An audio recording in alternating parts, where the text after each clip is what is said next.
be the key to bringing it all up together. But I need to keep my head in the right place today. It's Morgana's birthday above anything else. Planning this revolution can wait another day. I was probably a bit too eager to get started. My judgment clouded by anticipation. The very thought that I could soon be someone of real significance. And that excitement had probably leaked a bit into my conversation with Morgana.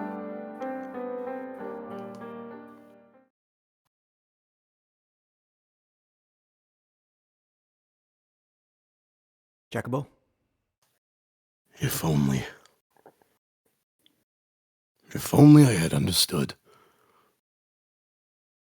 Had truly grasped the extent of my own capabilities, where I should have been focusing my effort. Then perhaps we could have ended up on a very different path. But it would not be until much, much later.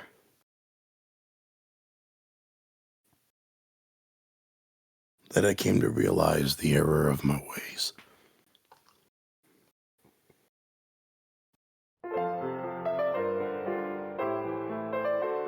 About time you showed up.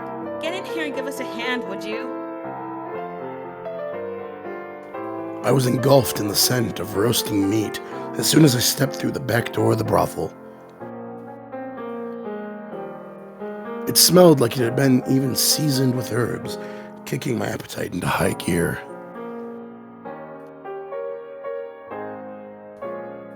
For the common man, culinary herbs were a delicacy, expensive, and not something you could get your hands on so easily.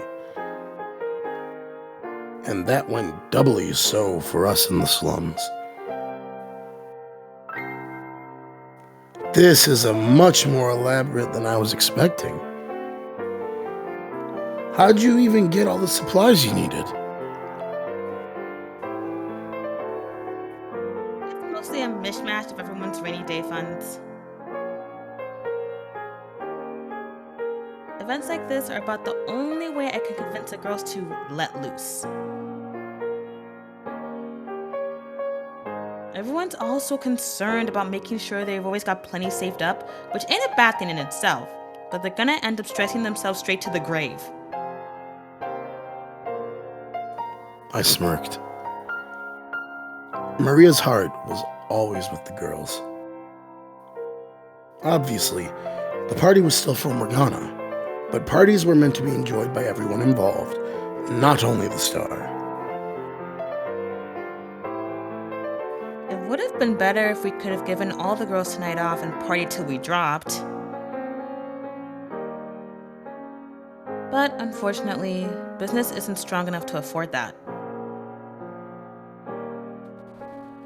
I'd rather not deal with a bunch of blue-balled buffoons bitching at me about it either. So all the girls who couldn't take off are getting an extra slice of meat to make up for it.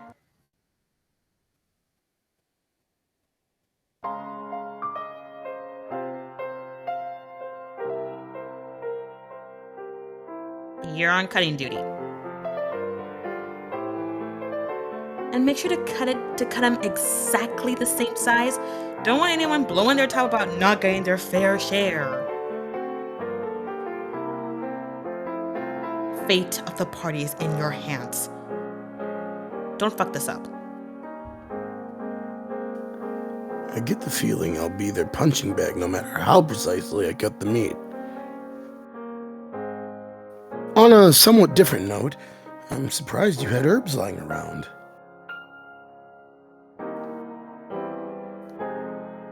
Oh yeah, those are...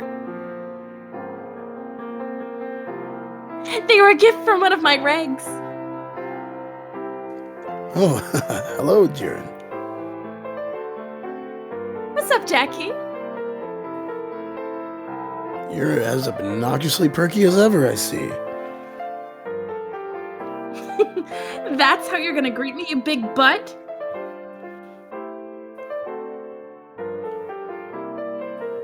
For a particular subset of our customer base, it's that relentless perk that keeps them perky. I'm not sure if that's supposed to be a compliment.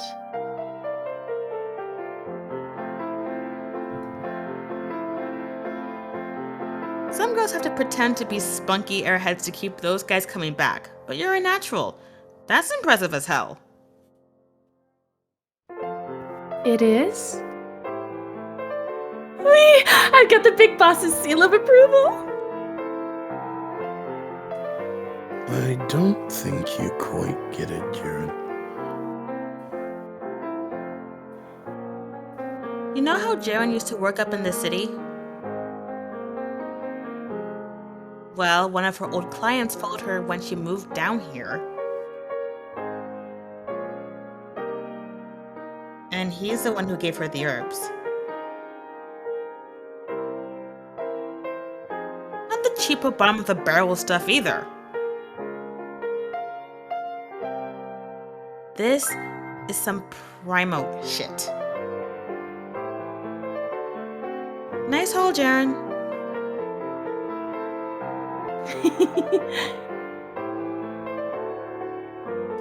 You're right. You don't get this kind of aroma from a low-quality plant. It's strong enough, I almost wonder if people outside can smell it.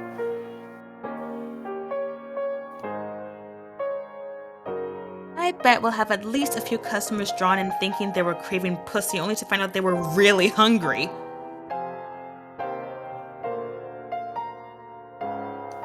Someone needs to get this woman a damn filter. I know, I can't help it. I really hope Morgs likes it. I know she used to hate even the sight of meat, but it seems like she's kind of gotten over that recently-ish. People do change over time, so maybe she'll be fine. Maybe she has some kind of traumatic meat-related past, and she's just now overcoming it. Or something to that effect. Cristina. Hey, some help with these dishes would be real nice. Ooh, pick me, I'll do it! Alright, Jackie, see you in a bit.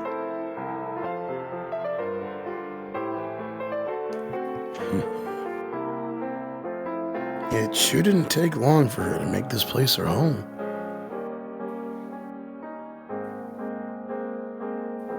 You make it sound like that's a bad thing.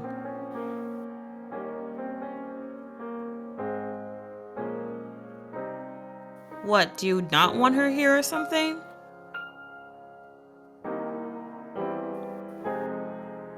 Because personally, I'm doing everything I can to make everyone here feel at home. No, I never said.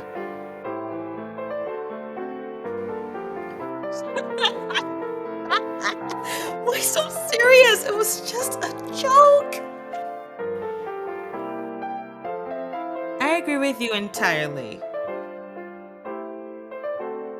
A girl like her doesn't belong in a whorehouse. No, she doesn't. A while back, I had suggested Ceren look into some other line of work, to take up singing instead of prostitution. On her days off, she still went up to the pub and performed, always to great acclaim. And while it seemed like she had seriously considered my proposition, a few days later, she said,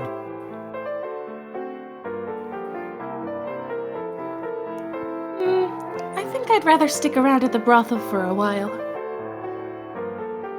You and Maria treat me like family. And I want to be with my family for now, you know? if that's what she wants, that's her choice. I have no right to force what I think is best on her.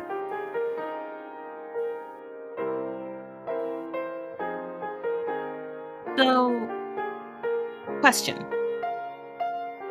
Yeah? Have you decided what you're going to give her?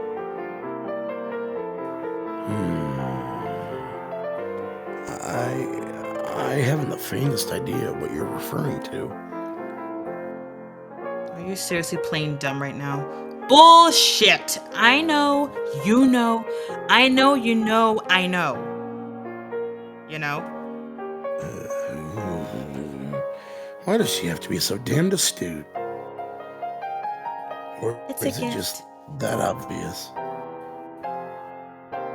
I hadn't spoken about my feelings for Morgana with anyone else since I'd realized I had them. Not even Maria, my closest friend. But she had a way of seeing right through me. And while she often poked fun at me about the age difference, she never actually mocked me. Not seriously, at least. Though she did avoid bringing it up while Ceren was around, out of respect for her feelings. Pretty much all the other girls seemed to have picked up on it, so Ceren likely had as well. Then again, it was Ceren, so it was equally likely she hadn't an inkling. After one particularly extensive round of teasing, Maria had gone on to say,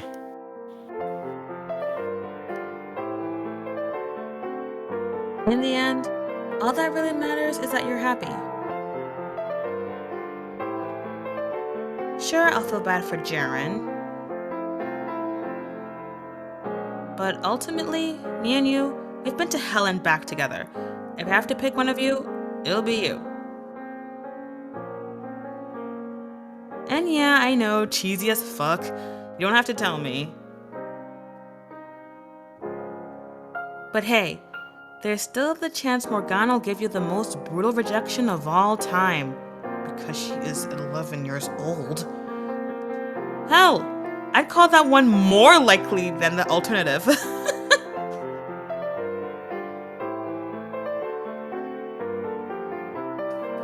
that was her way of showing support.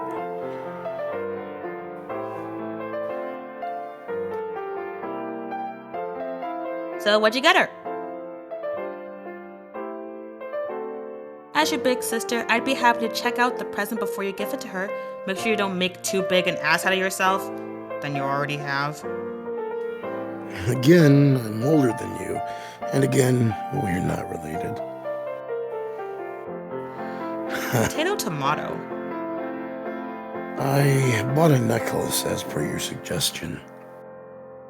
Girls appreciate that sort of thing, don't they?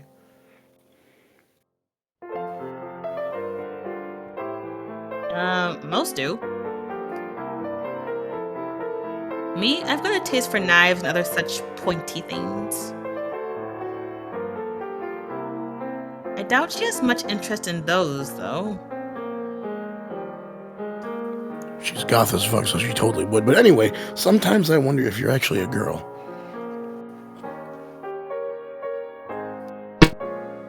Excuse you? Who's the last guy you saw with tits like these? I'm pretty damn smoking if I do say so myself.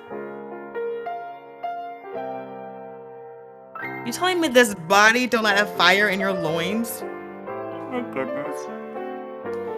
Not even a spark. Then I've you grown so bland. accustomed to seeing you over the years, you don't even register on that part of my brain.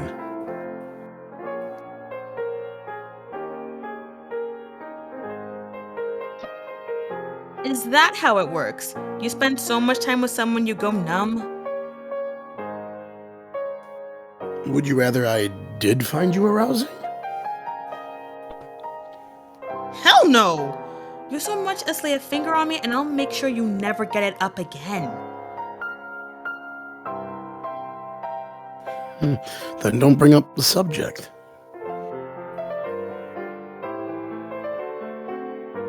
I'm going to choose to believe she means I won't get up on my feet again.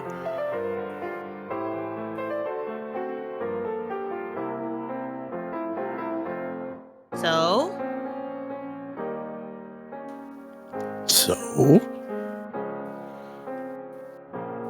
Today's the day, right? You give her the present, then you finally tell her how you feel? Why am I encouraging this? Excuse me? Why would I? Don't be a wuss. It's about damn time you manned up and told her. I think you've got a better chance than you think. Do I need to remind you how old she is?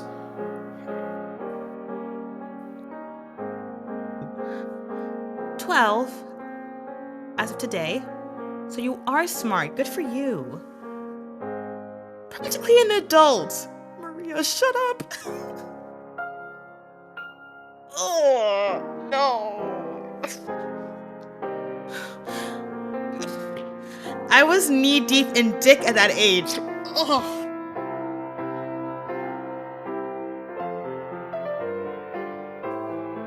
You're comparing her to you.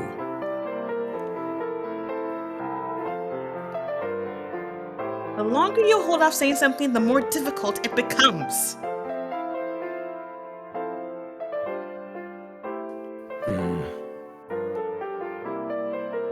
Break a leg.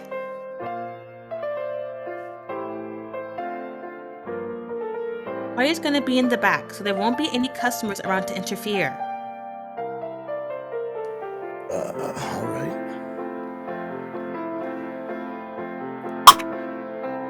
Anywho, I've got decorations to put up. You get going, meat boy.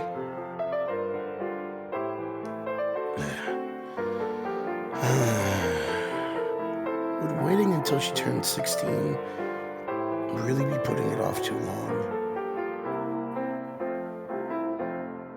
How would I even go about saying it, assuming I actually did? Even if your face still isn't healed in 4 years, I'll take you as my lifetime partner, Morgana. Oh, God, no, that's terrible. There has to be a better way to put it. So much for a nice, relaxing birthday party. Especially when I'm about to drop this bomb on her. Don't listen to me! Don't do it, please! Morgana arrived as the sun was beginning to set, and our preparations neared completion. Myself, Maria, Ceren, and a handful of the other girls who didn't have to work were gathered in the back room. Dishes stacked with food lined the floor, and our group sat in a circle around it, several different conversations going at once.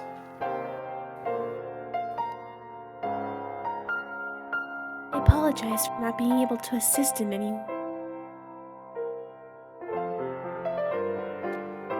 Don't apologize. It's your birthday.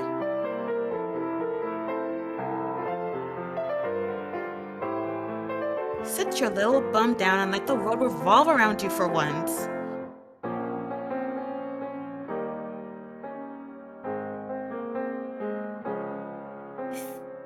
If you insist.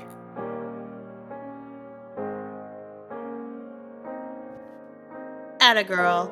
Hop on right down. Not in the friggin' corner!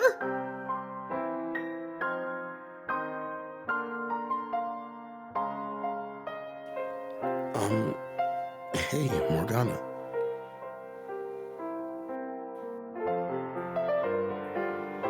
There's space next to me.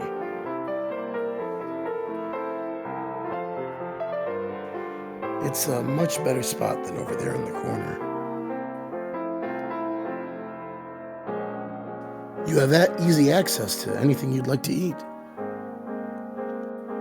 Though, I suppose if you wanted, I could get your food for you.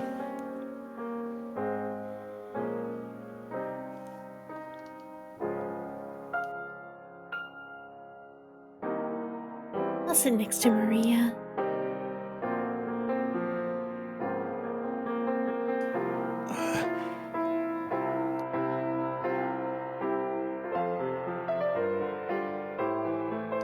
I don't think I didn't hear that. He likes me more than you. Hi there, Morgs. How's the drink? Your head spinning yet? Most certainly is not. Well, let's make it spin. Let's make the whole world spin. Light is only to be used for nourishment. It's not meant for base recreation. You shall be smitten down from above if... It's fine, don't worry.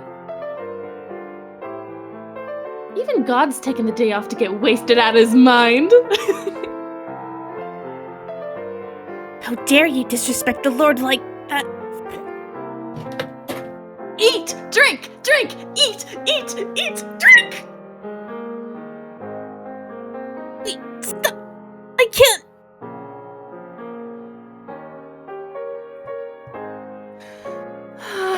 I'm in heaven. My stomach's in heaven.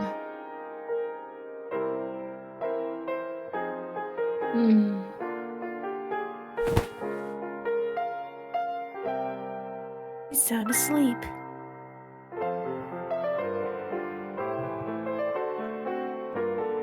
Girl acts like it's her birthday. We're celebrating here. What do you say? Want me to give her a good whack upside the head? No, it's fine. Let her sleep. You look so happy. I'd almost feel bad waking.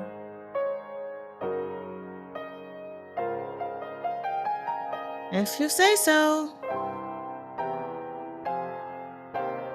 You're the one in charge today.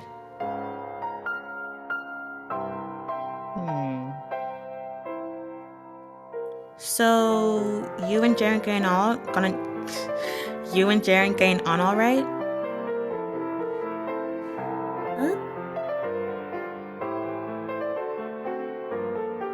It looked like you were trying to keep your distance a little while back. I don't get that impression from you anymore, but if there's any friction at all, don't hesitate to let me know.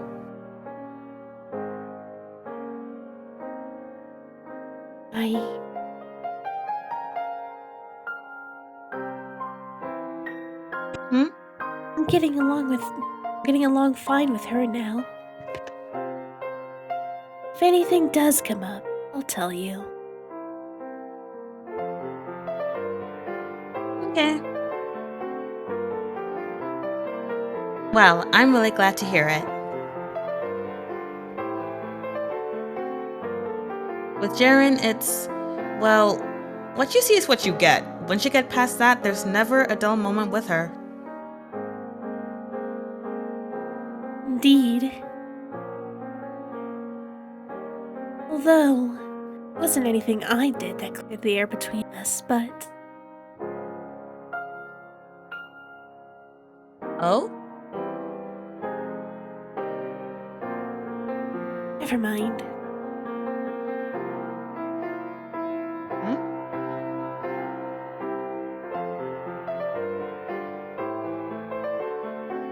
Ceren?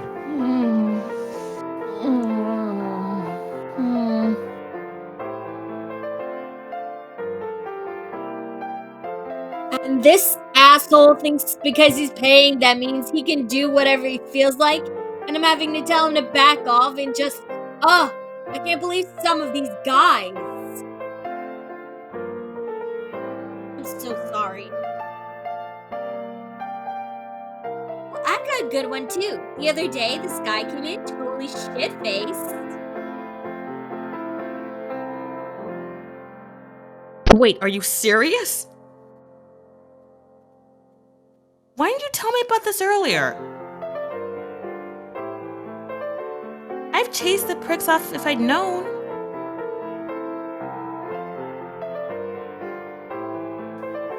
It seems like anytime you get more than a couple of these girls together, conversation inevitably drifts back to work.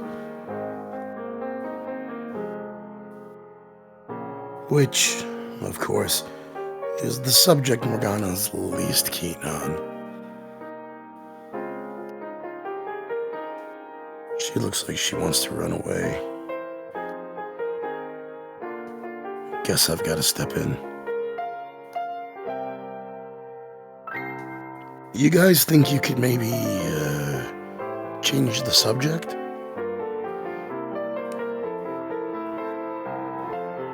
Like we have anything else to talk about? Making the birthday girl want to hide in a corner defeats the whole purpose, don't you think? Oh no, don't mind me. I don't have anything I want to talk about. At least eat something then. I've eaten plenty, thank you. I'm quite full. Then how about the cookies? They're barely sweetened and dry as rocks, but they're edible.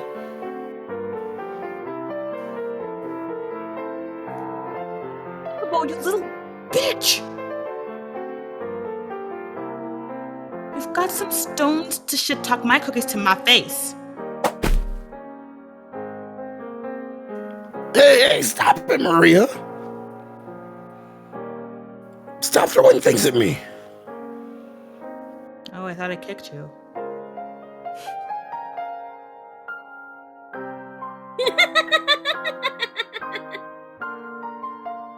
Oh, for God's sake, can you not show a modicum of decorum for just one day? Yeah, you're totally one to talk. You could try not being a massive dick for once in your life. Yet here we are. Note the word massive. Anyway, name one thing I've done to warrant this kind of abuse. Do I need to get a list? You first. You're the one who started throwing accusations. There it is. Run and schedule, you two little lovebirds. Fight, fight, fight.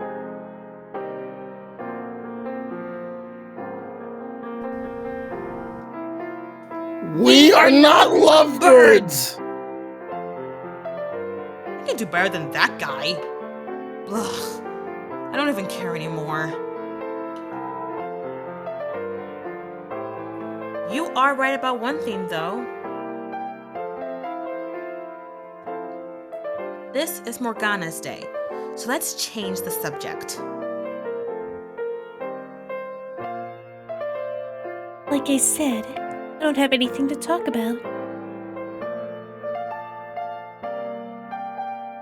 Sure you do. You just have to look a little harder. I'm not saying you have to reminisce for us. It can be anything.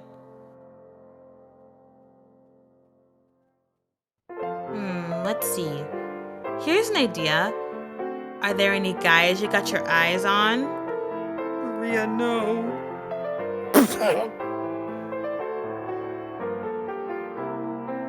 There is.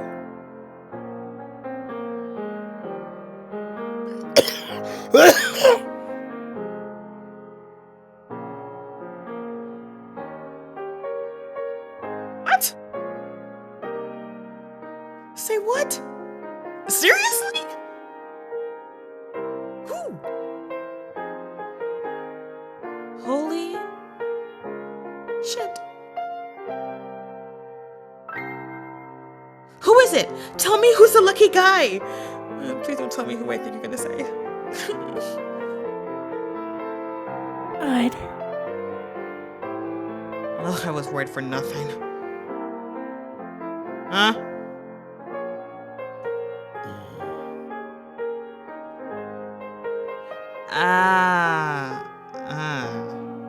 Don't give me that look. I don't need your sympathy.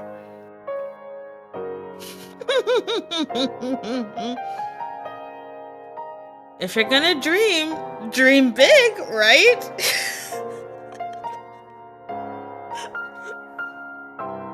Yeah, I get where you're coming from. Pining after the all-powerful, all-knowing God. I'm with you. You bald-faced liar. Don't start with me, Jacopo, otherwise I'll tell your secret. The grass may be a hell of a lot greener up there, but it's a bit far, don't you think?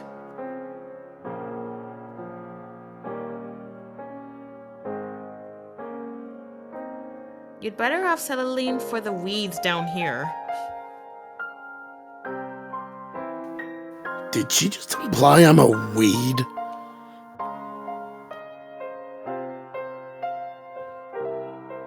Say, the young man over... Wait, stop right there. Don't say another word. Whoopsie! Me and my big mouth. I almost did your job for you. Damn it, Maria. This is not good. Like hell, I'm going to let her spill it on a whim.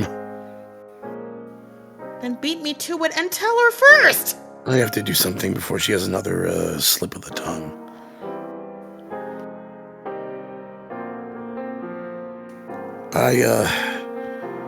Morgana. What she was trying to say is...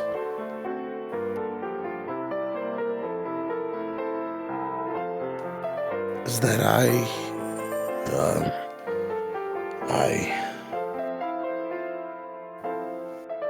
have to go. What? I have to go to the bathroom.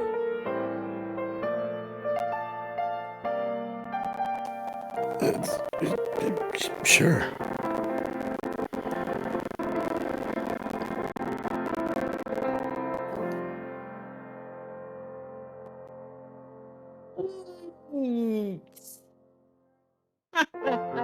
You crushed and burned.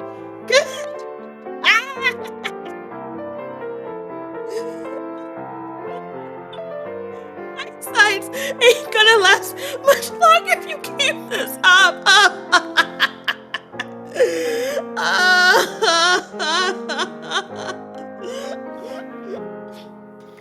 This is no laughing matter. Then why am I laughing? Ow! What the? Throw things at me? Crazy? You did it first. I was justified. You aren't.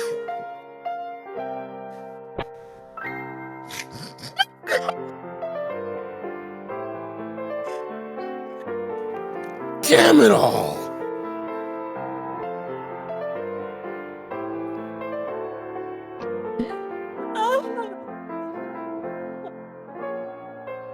Now, that was a good laugh. God, you're such a dork.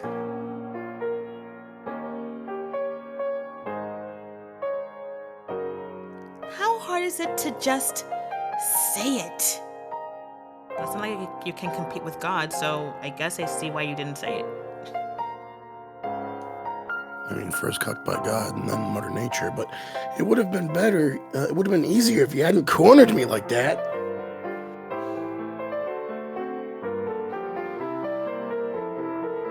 You expect me to believe you would have done it without a little nudge? I would have.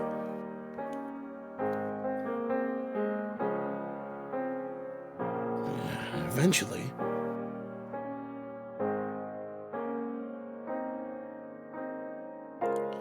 Eventually ain't gonna cut it. Now's the right time.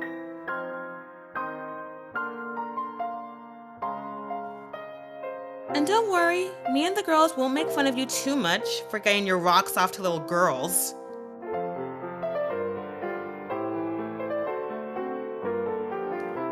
That's not the reason I like her. Besides, I would, I would wait at least 4 years before. Doesn't mean you can't tell her now. I think it would do her wonders. Really.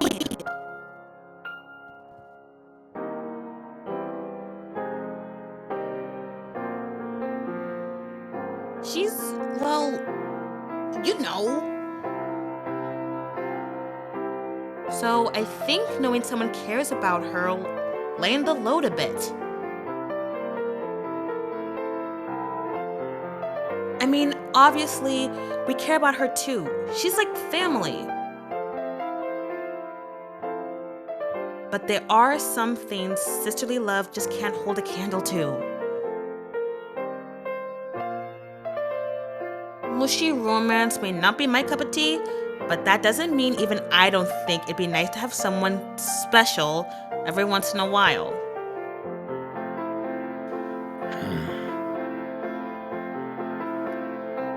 When she comes back, give her the necklace and tell her how you feel. And if she turns you down, we can all have a good laugh about it.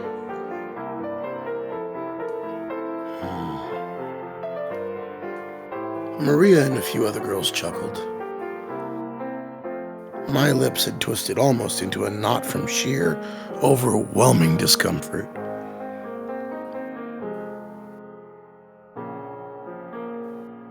But at the same time, I knew she had a point.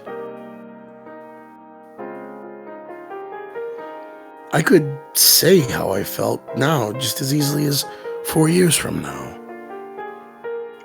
It couldn't develop into anything for some time yet, no, but simply letting Morgana know that someone cared about her, and her specifically, could very well lighten some of the load she bore.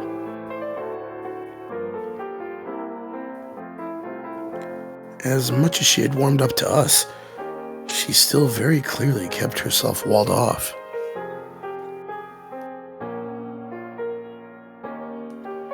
And though she tried to pretend otherwise, she did still get rather gloomy whenever she passed by something reflective. But if I could convince her that her physical appearance had no bearing on my feelings, then maybe, just maybe, it could clear away some of the clouds hanging over her. Possibly even light the way to the day when I could last see her smile. That was all the motivation I needed. I'll do it. I'll tell her.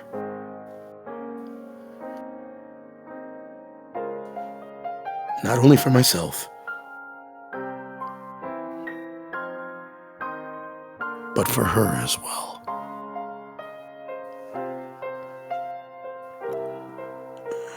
I can do this.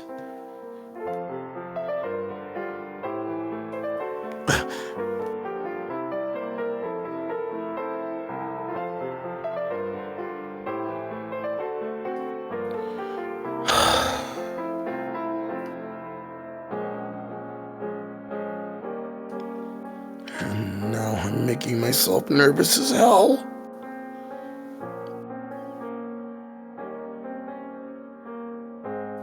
Calm yourself, Jacopo.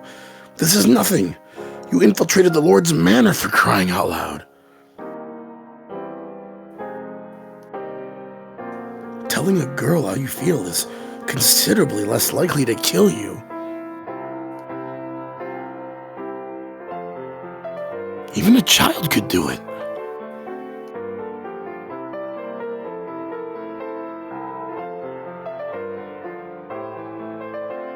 You look so tense your nerves could snap at any moment.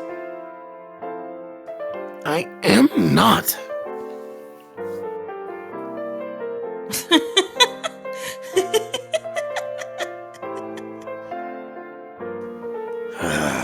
God damn it. Please hurry up, Morgana. I want to get this over with as soon as possible.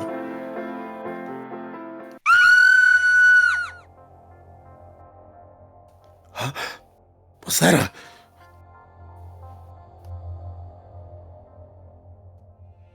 Sounded like a scream. Trouble with a client, maybe? No, it didn't sound like that kind of scream.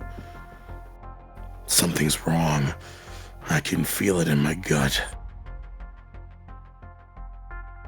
Maria, I need you to take the girl down to the cellar, now!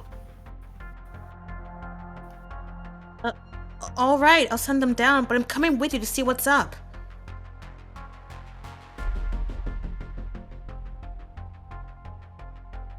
It could just be a client causing a ruckus.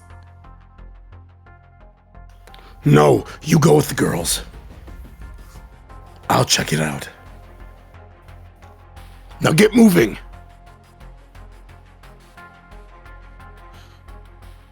Okay, I'm going. Wake up, Ceren. Come on.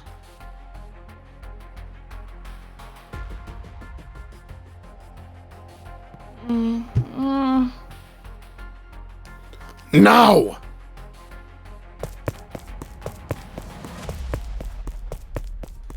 Following the first, there were several more screams intermingled with what sounded like men shouting in the guest room. Something very bad was happening out there. My sword is back at the armory. Damn it!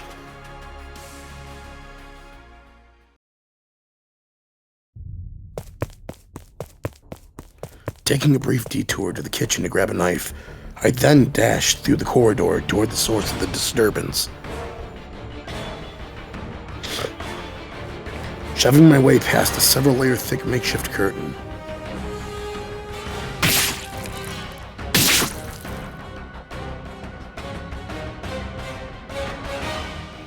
Cristina. No! Help!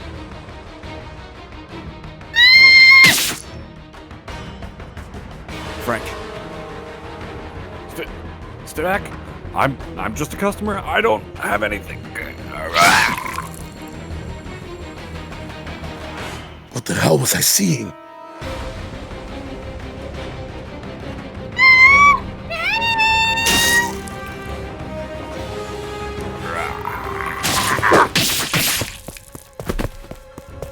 Why was this happening? It's just the avant-garde. My shit's worth more than most of this garbage. Frank. Take the whores alive, you hear me?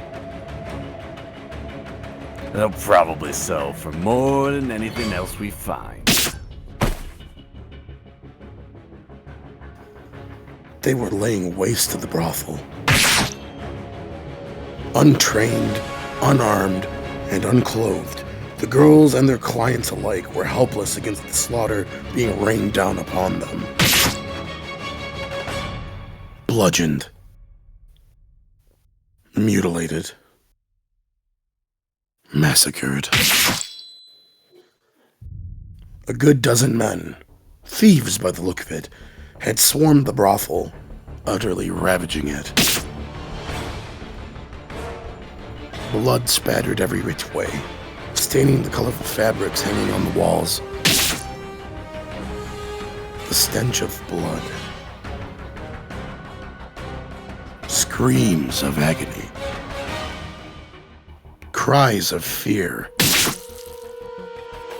And hoots of mad glee, all blended into one sickening blur. Gah. I nearly stepped into the chaos, but I stopped myself at the last second. I was furious. Of course I was. I knew those girls, and this band of barbarians was slaughtering them before my very eyes. I wanted nothing more than to charge in and rescue all of them. But I also knew damn well that me charging in there alone would accomplish nothing.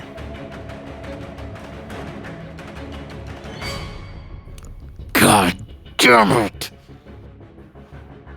Why now? Why here?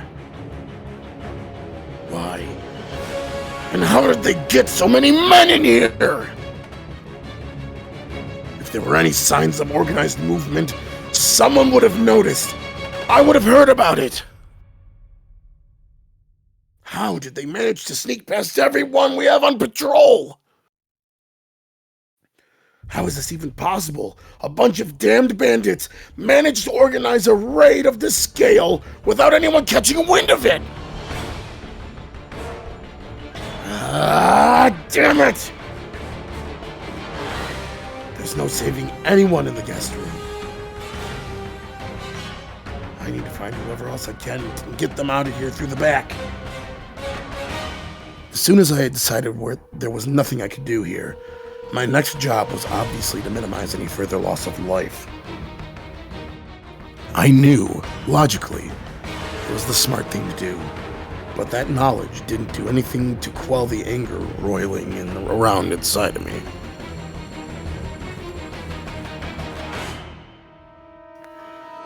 And then another thought snapped to the front of my mind, rattling me further. Morgana! She had said she was going to the bathroom, which meant she hadn't come this way. Or so I dearly hoped. But hope wasn't enough to overcome the fear that she had. I searched frantically for any sign of her. More panicked than I ever realized. I knew exactly what one of these brutes would do to Morgana if they happened to cross her. A prostitute in decent health, they would merely take captive. But seeing Morgana's face, they would assume she had some kind of disease. And they would kill her without a second thought.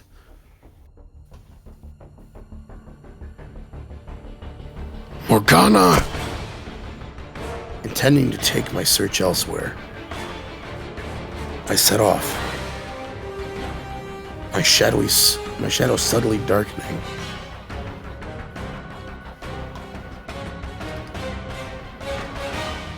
But in too much of a rush to notice.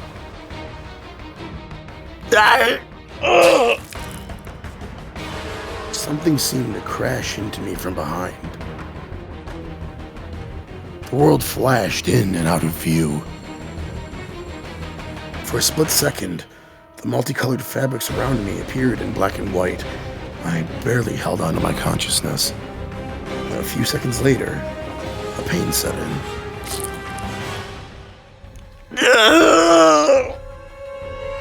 My gaze drifted downward to the curious protrusion in my stomach.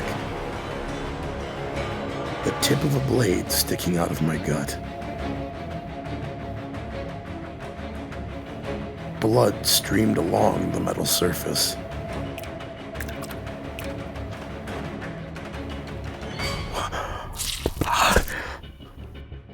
I twisted my body, distinctly aware of every minuscule movement of the blade as it slid through raw flesh back out the hole it had entered. It was almost enough to make my legs buckle.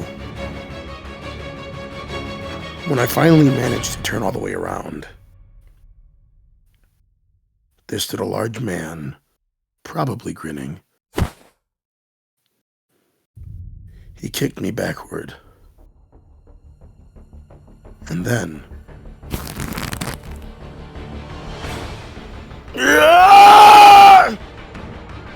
rammed his heel through the gash in my stomach.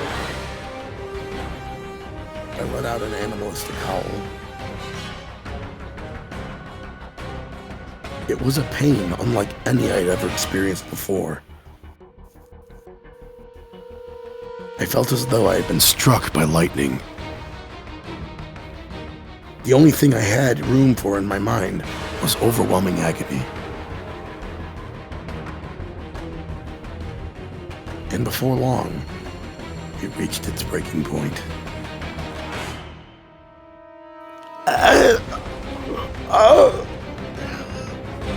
Damn it! And the whole world went black.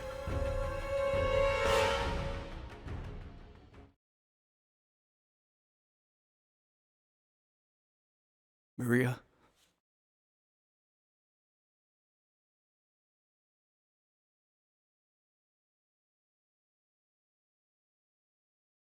Ma?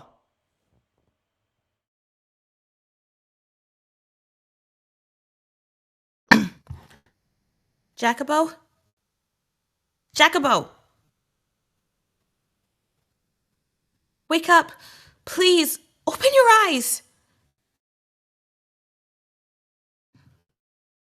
I can't have you dying on me, too. I'm begging you. Open your eyes.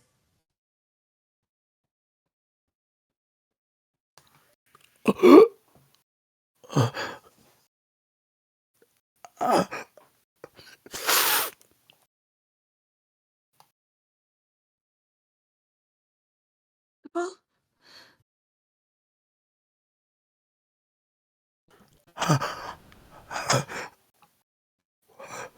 Where am I?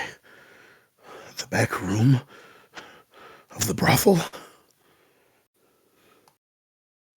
I'm alive? Where is she?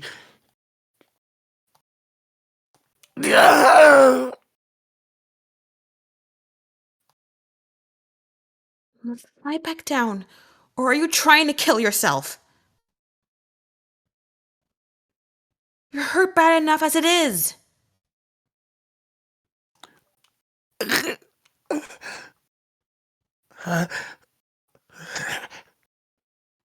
I've been bandaged up.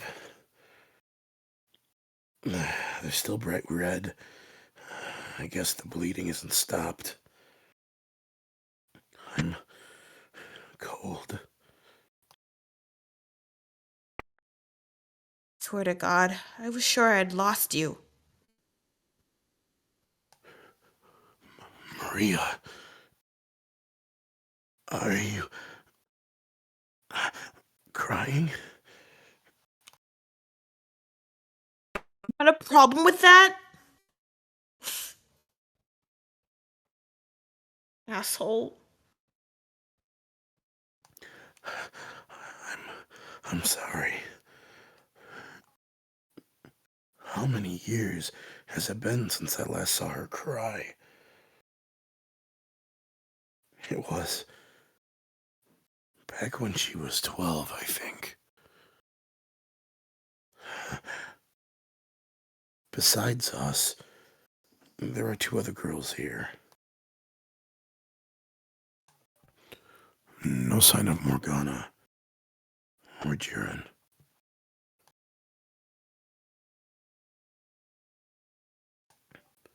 This can't be everyone who made it. Can it? I have to see. What did I just say? Lie your ass back down. You need to give it some time to heal before you move around much.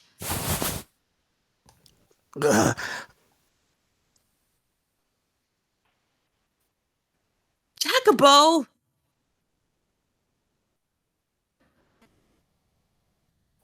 Ignoring Maria's pleas, I stumbled my way toward the guest room, leaning against the wall for support. I had evidently lost quite a bit of blood. I was freezing cold and constantly on the edge of vomiting. My body was heavy, like someone had strapped a boulder to my back, and my vision swirled, distorting with each step I took. I knew it wasn't that long of a walk from the back to the front, but it felt like it would take me ages just to get down this hall. Like I was on an endless march toward a vast, empty abyss.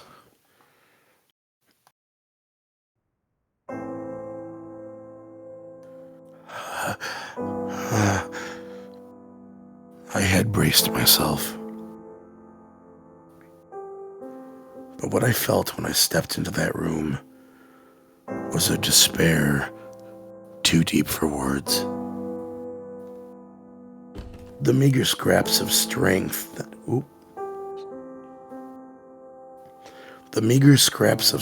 that had carried me this far dissipated,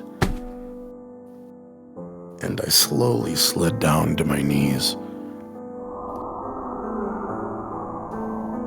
The door hung open. A blood-soaked curtain flapping in the wind. The deep crimson was a stark contrast against the brightly colored fabric. The girls had dyed it themselves. I could still remember Maria first telling me about it over however many years before, her eyes alight with pride. How, when you put a whole bunch of different colors together, it made the place seem almost otherworldly.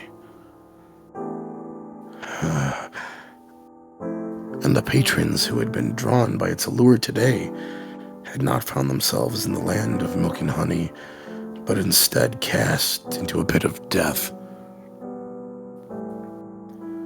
Several corpses lay motionless around the room, their faces twisted in agony, their eyes vacant. What the hell? Why? How could this happen? I asked, stupefied, neither expecting an answer,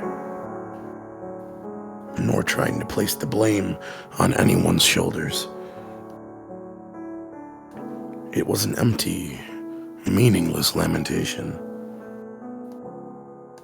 Powerless as the man who had uttered it.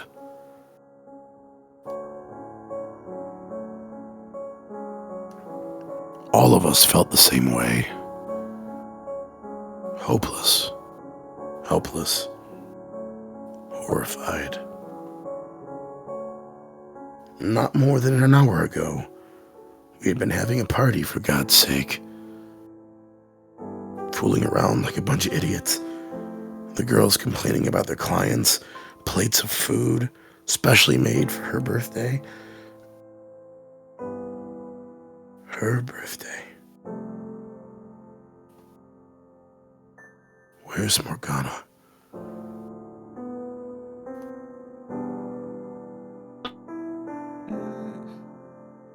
I couldn't find her. Well, why not? I'm sorry. I looked everywhere. Couldn't find her. I'm so sorry.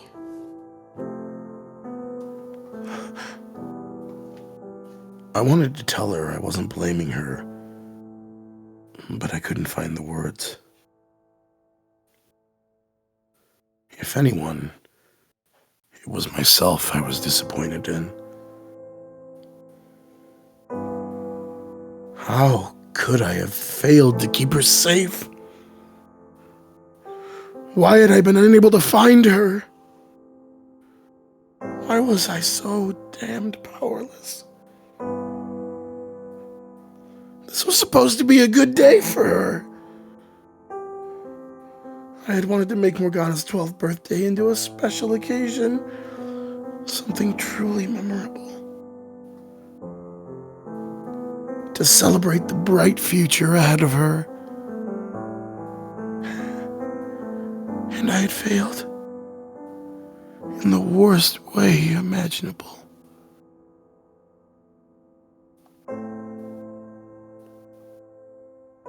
What was supposed to be a celebration of life had ended in a pile of corpses, most of the surviving girls taken captive, and the brothel in shambles. And Morgana, who it was all supposed to be for, was most likely dead as well.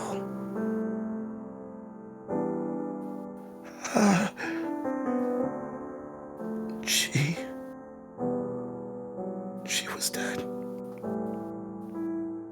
Morgana was dead. Before I had the chance to say anything, the girl I loved was gone.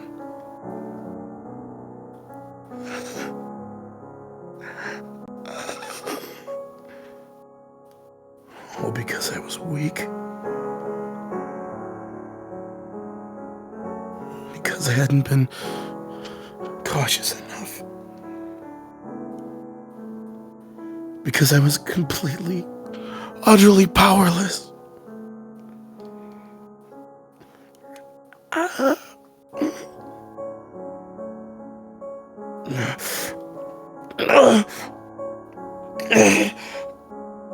And now, she was gone for good. Before I had managed to make her smile even once. I was gonna show her the world. How full of myself was I? I hadn't done a single damned thing for her.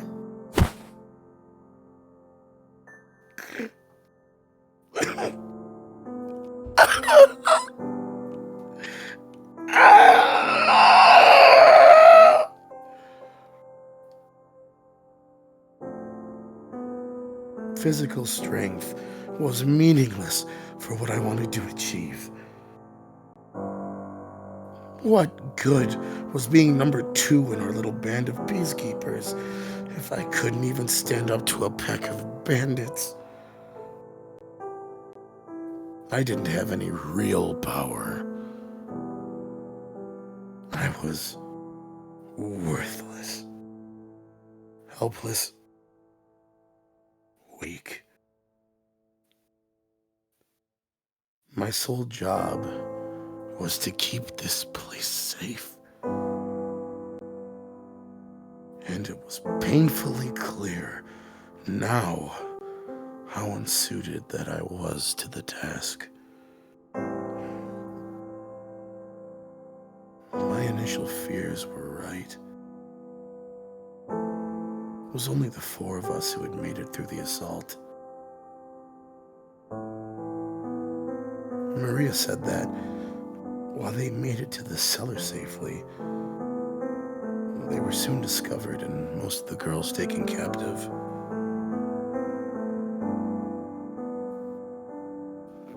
Ceren included. If only she had quit, left the brothel, taken up singing at the pub, then she could have been spared this. Spared having to be kidnapped for a 3rd time.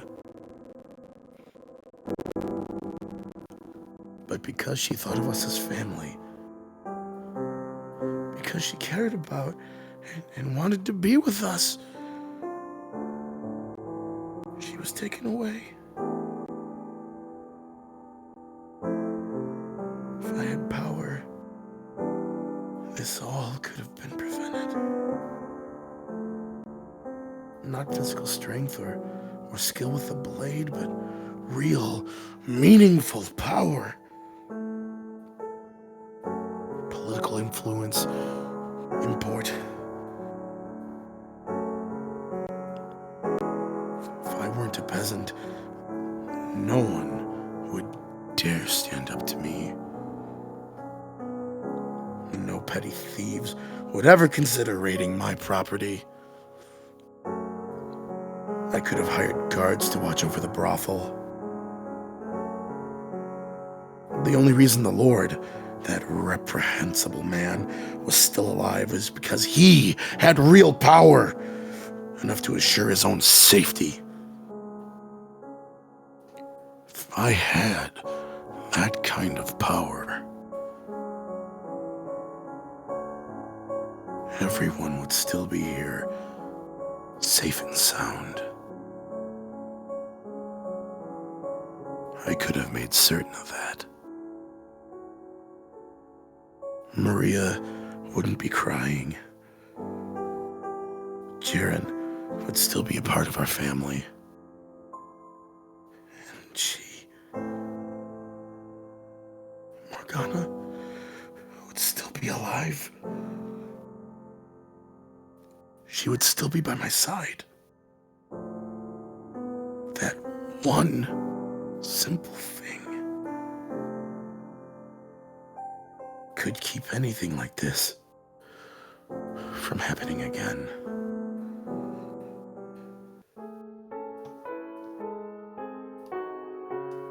In short order, Gratien burst into the brothel.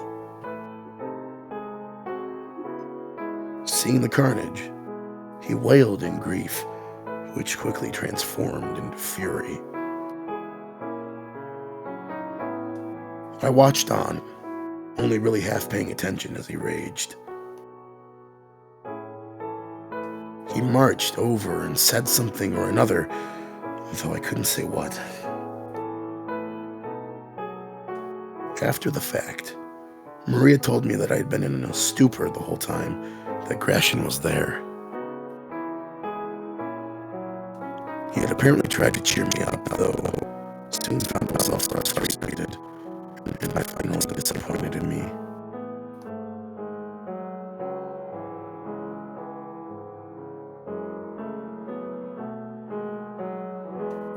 It took 3 days for me to get back on my feet. There was no sign of Morgana's body anywhere in the ruins of the brothel, which meant there was a chance, however slight, that she was still alive. I clutched tight to that tiny sliver of hope, searching desperately for any sign of her. Maybe she had realized something was wrong and gone into hiding. But no matter how many people I talked to, no one had seen anyone who matched her description. She was just gone, like a puff of smoke. Which left 2 possibilities. Either she had been taken along with the other girls to be sold off, or she had been killed and her body disposed of somewhere out of sight. While the latter seemed significantly more likely,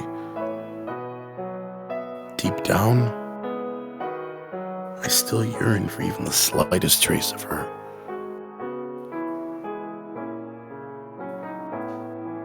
Maria encouraged me to let go, to move on, though I knew her well enough to know it wasn't out of a lack of compassion.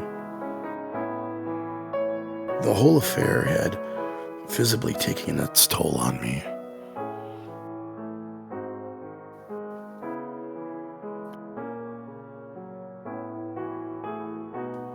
One day, about a week later, my wounds still healing, I made my way through the slums. Nestled away in an alleyway stood a nondescript little shack. I knocked on the door, and a few moments later, it slid barely half an inch open, just enough for the sole resident to peer out at me, suspicion clearly visible in her eyes. But once she realized it was me, warmth filled her gaze, and she waved to me to come inside, a gesture that somehow made it feel like I was being invited into another world entirely.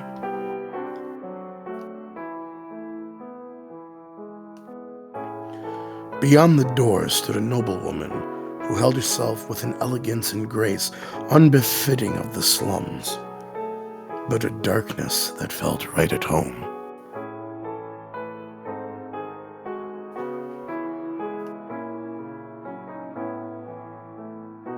Cristina is the same woman from during the festival. Still about middle age. I heard about the attack on the brothel. That you were hurt. I'm so glad to see you're well. You were concerned about my safety? The woman pulled back her hood, revealing her face. Though age had clearly begun taking its toll on her, there was still a striking beauty to her, a kind of beauty impossible to attain down here in the dregs of society.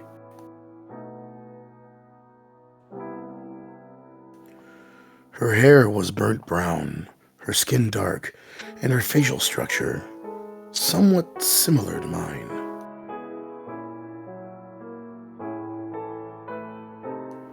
I remembered then that this wasn't the first time I had seen her. Though it was fairly recently, not that many years ago she would have me to believe. We had briefly crossed paths on the day of the Midsummer Festival. The woman I'd bumped into, that was her. Of course. Show me a mother who is not always concerned about her child's safety. The woman's name was Ginevra, and she claimed to have been a maidservant for the previous lord. It was unusual enough for someone of her stature to be living in a rundown shack in the slums, but her story got even stranger. She had supposedly had intimate relations with him. She had borne his illegitimate son, and a month earlier, she had come to me and said I was that child.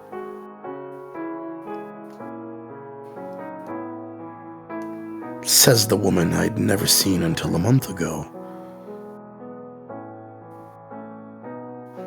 Physical distance has no bearing on a mother's love. If you had gone to speak with the Lord and revealed your lineage when I first came to see you, you would never have been in that kind of danger.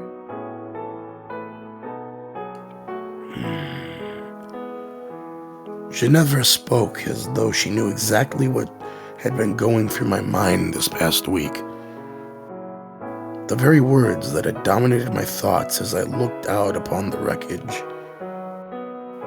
If only I had done as she said and asserted my nobility, then I would have had the power to prevent the attack on the brothel, to protect the people that I loved. If what Ginevra was said was true, the Barnier family once possessed more land than even the king.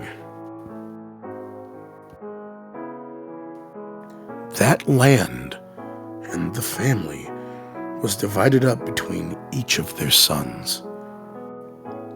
The Barniers were only a few generations removed from the current royal family, which was why they controlled so much land in the first place. And that meant, though it had diluted with each successive generation, there was still royal blood in the Barnier bloodline. And a child begotten by the previous lord was more than entitled to be placed among the nobility. However, realistically speaking, even if I had lent my ear to her cajolery, it wouldn't have changed anything. Or worse, I could very well no longer be in this world. I wasn't stupid. This noblewoman, she was just using me. There is still time.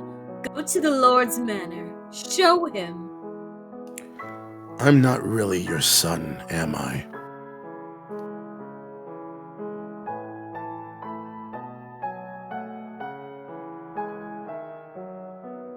James? Ginevra fell silent for a moment, observing me. I had no memories of my mother. Sure, it might be nice if she were to show up back one day, but it just wasn't likely. Her whole story was extremely contrived. The sun could decide to rise from the west one day, and there would still not be a drop of noble blood in my veins.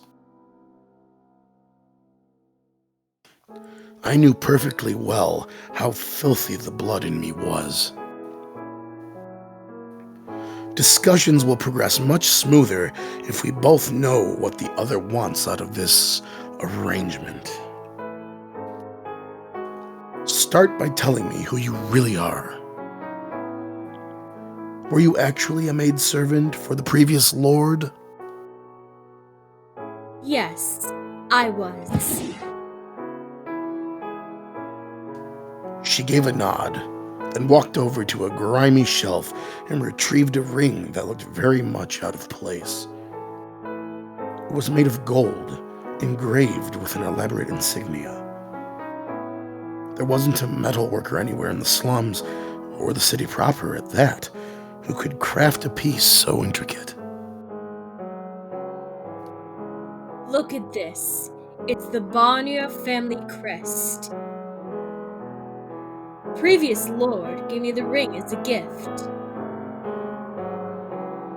And I've kept it ever since, even after our relationship was discovered and I was chased out. I didn't sell it, because I knew I was with child.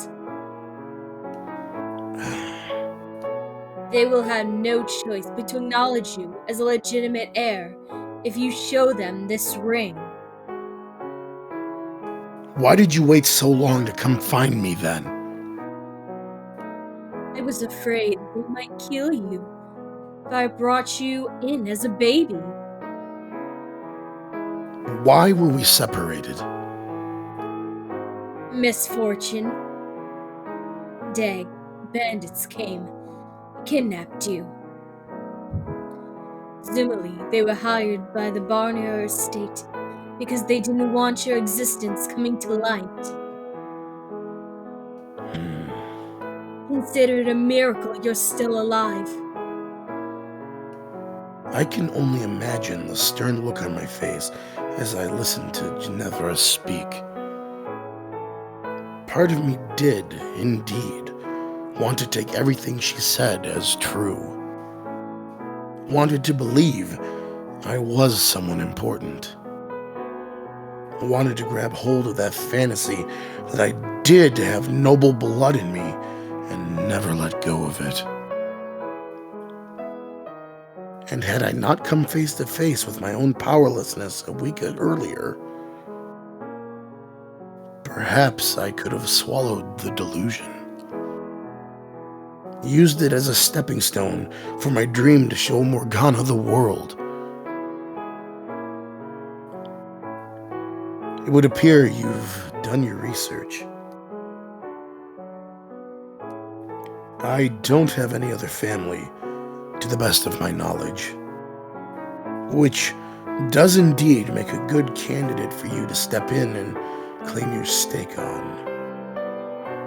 If I were to guess, your child with the Lord has either passed away or never existed at all. It's probably true that you worked at the Barnier's manor, and it's probably true that you had relations with the former lord. You were chased out, and now you live in poverty. You want to go back to your former, more comfortable life, and while you're at it, take vengeance on the current lord. Or perhaps you simply want the entire noble class to suffer. The specifics of your motives are irrelevant, though.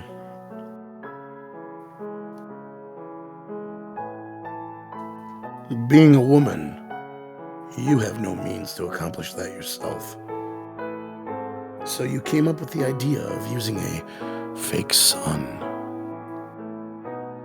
If your child were still alive, he'd be right about my age, wouldn't he?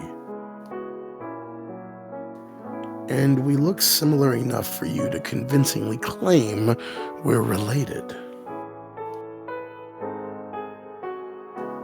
But the biggest reason you chose me is because I've made something of a name for myself.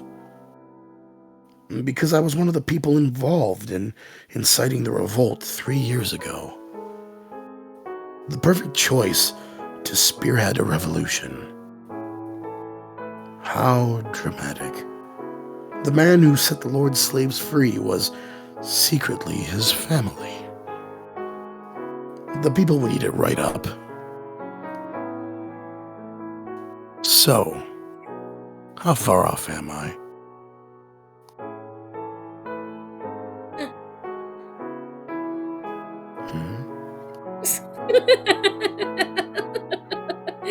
You're sharp for a filthy peasant. It would seem I chose wisely. I was right. She was a manipulative, conniving shyster. But her insults didn't bother me in the slightest. Those words made so much more sense than any mad claim that I had royal blood in me, that I was some kind of hero. Following suit, I twisted my lips up into a smirk. I was a filthy peasant, and I was fine with that. All it meant was that I had to claw my way to the top. I'm in.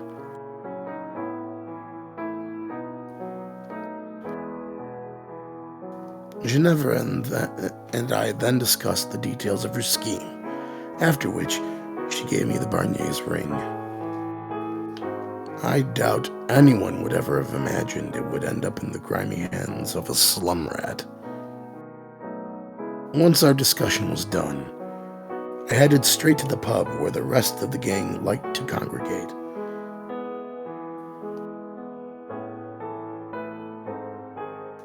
Kyle. Good, Jacopo! Should you really be on your feet so soon? I'm fine, thanks. I'm glad to hear it. And I'm so sorry about what happened at the brothel. Is the gang here? What? Yes, near the back. Thank you. Are you sure you're okay?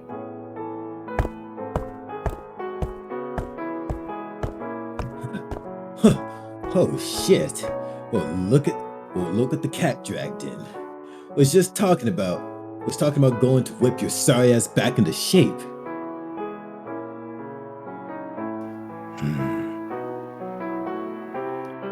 You ain't still moping, are ya? I get it, kid. I do.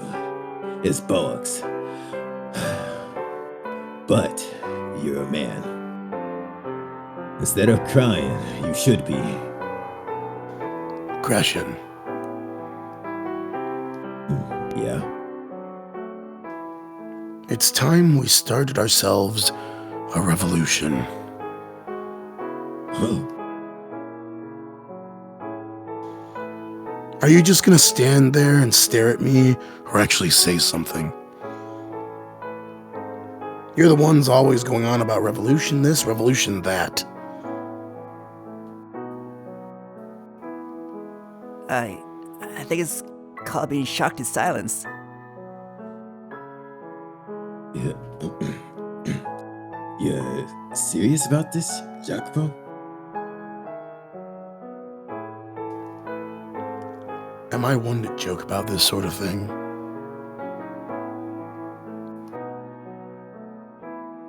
No, you're not. You sure as hell aren't, are you? Well, if it ain't about damn time, if I do say so myself.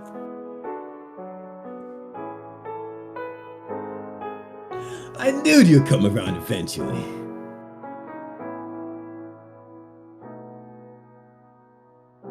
I knew you wouldn't stay sulky all forever.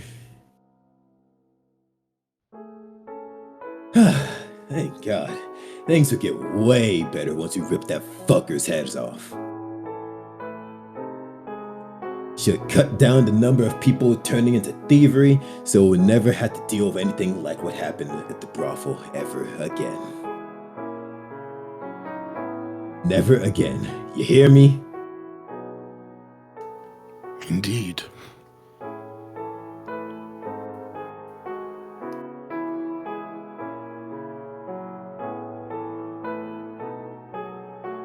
What do you have in mind, Jacopo? You say we need help from a noble to have a chance. We can figure that after we crush the Lord's skull. Yeah, I don't think that's the best plan. What's gotten into y'all? You're always going on about how you wanted to stage a revolution, and now that we're actually talking about it, you're pussing out? The fuck you doing? No one's pussing out. It's just... We have a noble. Oh, for real? Well, if you got it all worked out, why didn't you just say so? So, who's our guy? Who's the noble who's agreed to give us a hand? The former lord's illegitimate son. His actual son? Really? That means he could legitimately inherit the lordship. Whoa. How the hell you get in bed with the biggest fish in the city? If you're telling the truth, oh shit, this is huge. Just don't give us a leg to stand on that puts the whole damn law on our side. So, how hard it'd be to set up a meeting with the guy? This ain't some measly uprising. If we're going through with this, I'd like to see our royal sponsor for myself.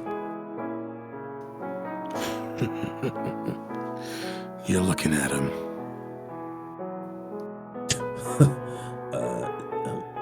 Say what? I am the former lord's son.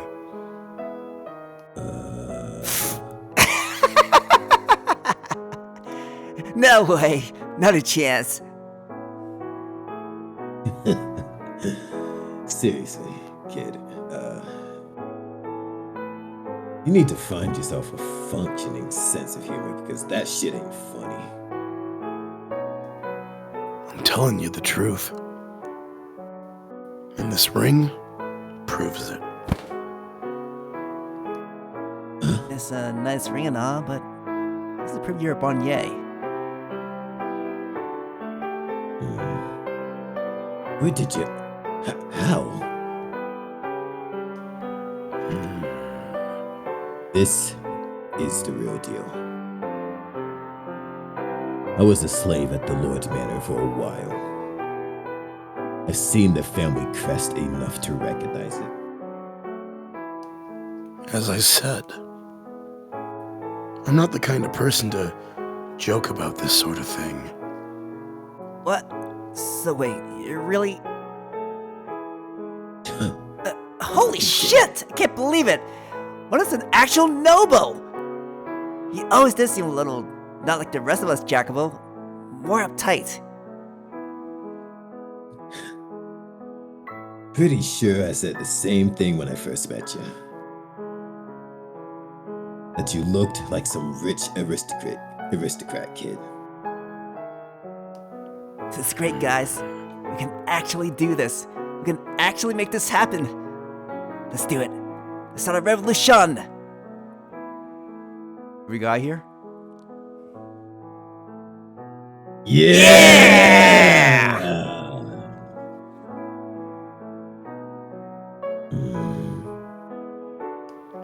Gratien. Nah, it's nothing. Just surprised us all. Who'd have freaking thought? You, a noble! Oh shit, it's madness. How long you've known? And why didn't you tell me?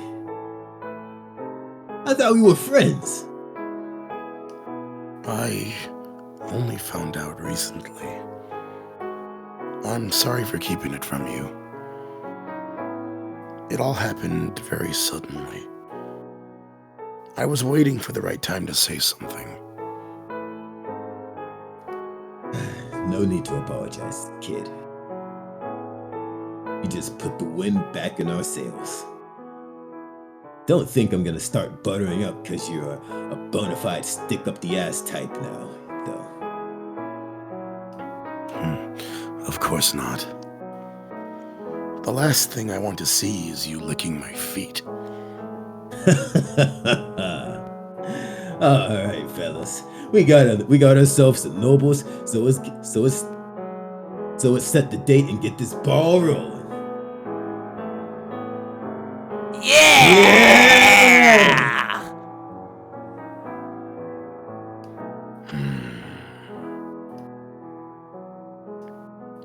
What had once been nothing more than a pipe dream was, against all odds, soon to be a reality.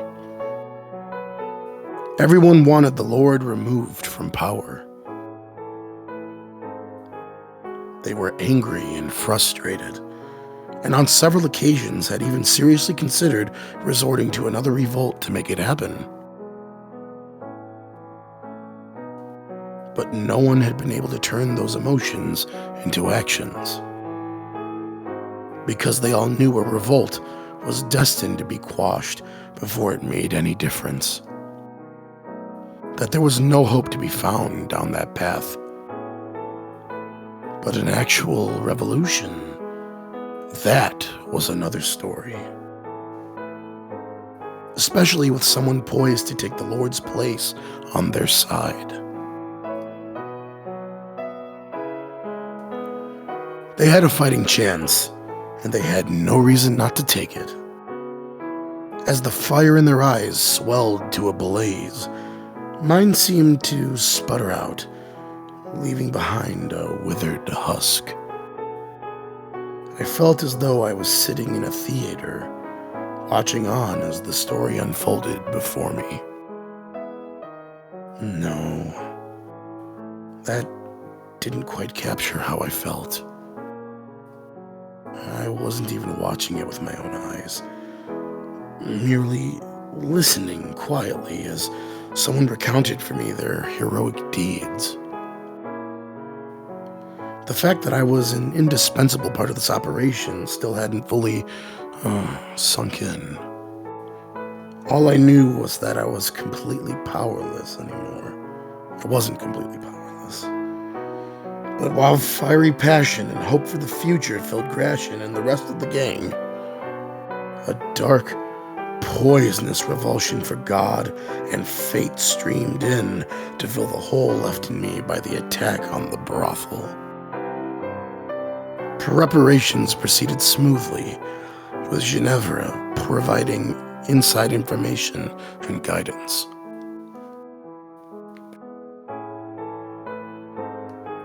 And as I had expected, there were a not insignificant number of nobles dissatisfied with the way Barnier ruled. And they were constantly looking for a way to eradicate the cloud of pestilence hanging over the land. However, the Lord had eyes everywhere in the upper circles, and he was especially mindful of who associated with whom, and how often. Any signs of opposition were swiftly dealt with before they had a chance to pose any threat. So the nobility needed an outsider, someone the Lord wasn't on the lookout for, to step in and assert power. Ginevra arranged for several guards and attendants within the Lord's manor to betray him on the day of the revolution.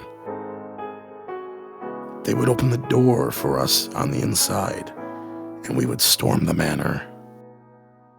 Structurally, the plan was similar to the slave revolt, the two major differences being my role and the Lord's death being our primary goal.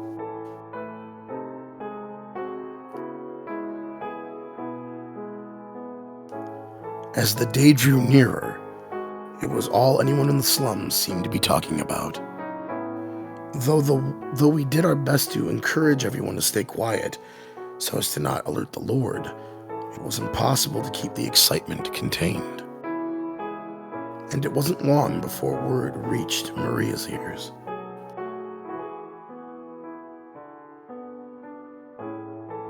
She approached me, pale as a ghost, and attempted to talk me out of it. God, haven't you had enough danger for one life? Come on, forget about all this revolution stuff. We can build up a new brothel and just stay low for the rest of our days. Does that really sound so bad?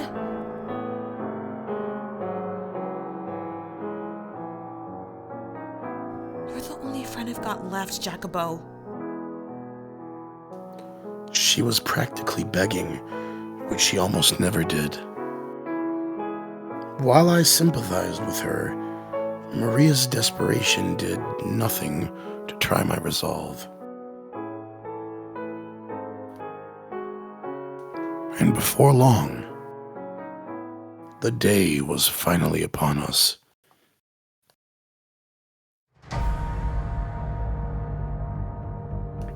Hear me, my fellow citizens, who live in suffering at the hands of your supposed Lord. Within me flows the blood of the previous Lord. I am the rightful heir. Behold, the Barnier's golden ring. Proof that I am of noble birth. Victims of this terrible tyrant, the time has come to start anew. And I shall be the one to lead you down that path. The poor, the hungry, the deprived, all of you, stand with me.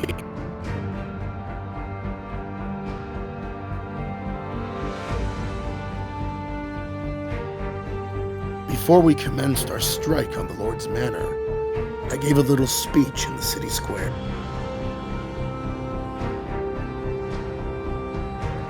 Not because we actually needed them to take up arms and fight with us, but because we needed to make a public proclamation of our position before overthrowing the Lord. They needed to know we were not merely opponents of the Lord, but proponents of the common man. That we had a legitimate cause and a legitimate claim to power. If we were to leave them in the dark, it would only sow confusion and unrest when the word of the Lord's death came out. They had to see us as their liberators, not a greater evil swooping in to squash a lesser one. The Lord had been squeezing everything he could out of them for years, sucking them dry, so I didn't expect anyone to actually have the willpower to join us. The important thing was that they knew who I was. but I had underestimated them. A slow trickle of people stood to join us, and by the time we were at the city's edge, we had accumulated dozens of additional men, transforming our little uprising into something of a much greater scale. The people had been waiting, day in and day out, for someone to take up their banner and lead the way. It didn't matter that one holding the banner did so under false pretenses.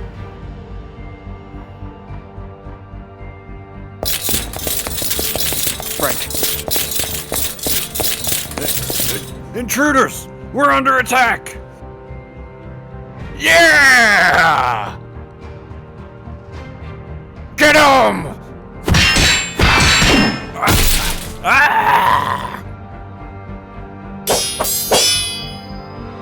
With the added support, our forces rendered the manor's defenses practically useless.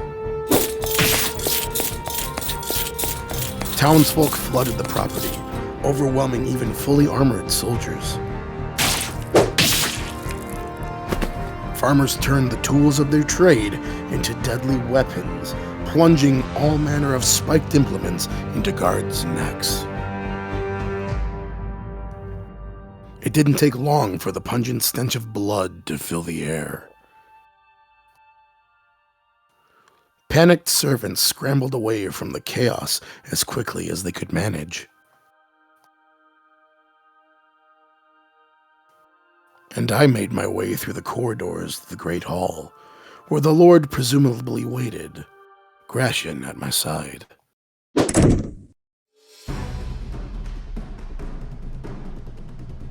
We're here to relieve you of your head, Lord. So much for pest control. Have these savages removed from my property immediately. Yes, my lord. I guess I shouldn't be surprised. Defenses are heaviest here. Watch yourself, Gratien. You can shove that concern right back from where it came from, kid. I ain't about to let a bunch of mooks do me in. No number in these pansies little fuckers is enough to take me down. Is there any situation capable of tempering that big mouth of yours? You can handle all the guards, then. I'll take care of the Lord. You want to take the prize all for yourself, kid. Normally, I tell you to piss off. But I'll give you this one. It's what the people would want besides. Thank you for your understanding. But remember, if you screw this pooch, I will make sure you're the laughing stock of the whole city. Oh, don't worry. I will come back with his head. The fact that Barnier was still here suggested he knew he had nowhere safer to flee to. Unlike the slave revolt 3 years prior, we were entirely on the offensive this time. He didn't appear particularly perturbed about his predicament, though. He likely had little doubt he would make it through the day safely. I knew Barnier was skilled with a sword, and despite all Gratien's talk, the guards he kept by his side were hardly going to be third-rate. They would be the best of the best. Praying Gratien would be able to hold them off for long enough, I weaved my way through the wall of armed men, marching straight for Lord Barnier. He slowly drew his sword, readying himself for combat. Well, imagine that. It's you again. I had assumed you had died off in a hole somewhere. Hate to disappoint you, but staying alive is one of my few talents. How fitting for a filthy maggot. Well, I hope you're ready to be devoured by that very maggot!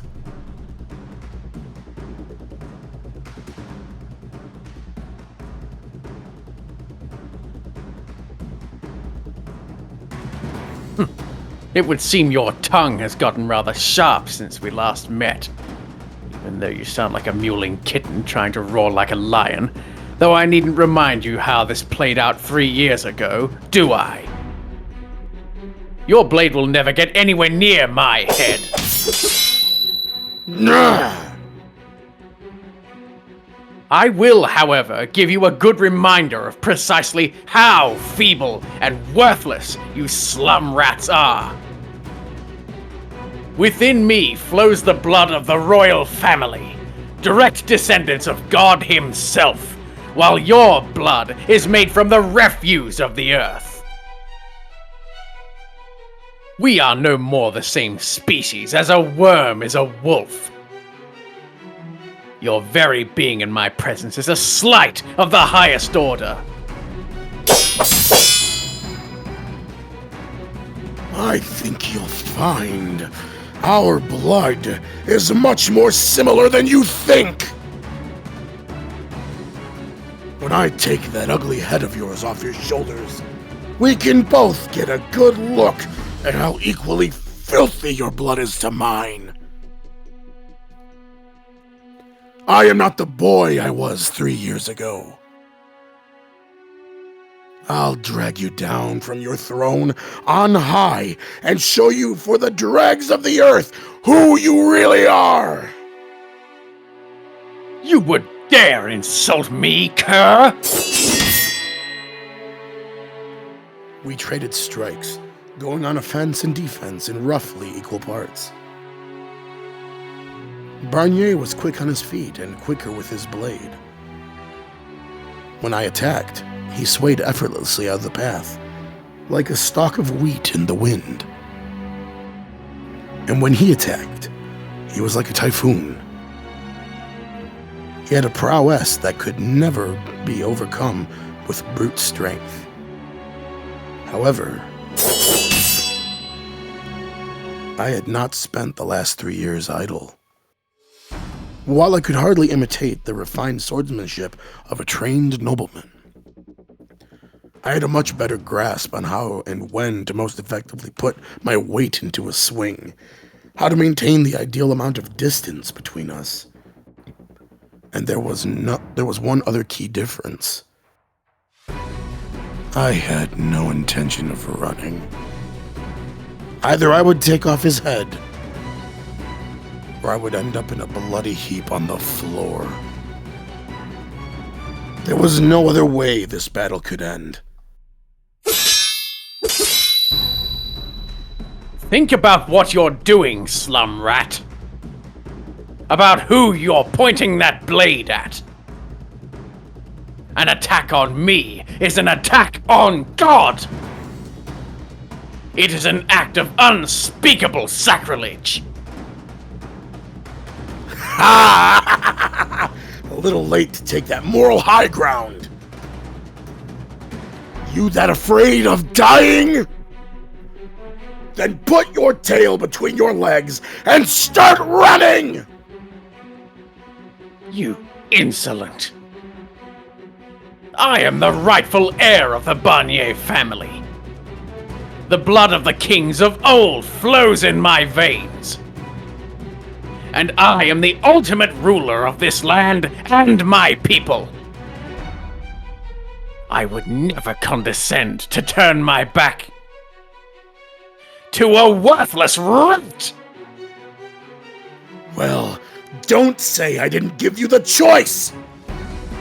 That just means we'll keep doing this until one of us is dead!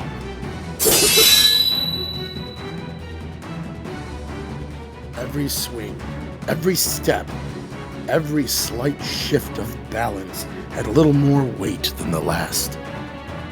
But unlike last time, Where the pressure had only served to light a fire under me, it was now building up inside me, growing, taking form.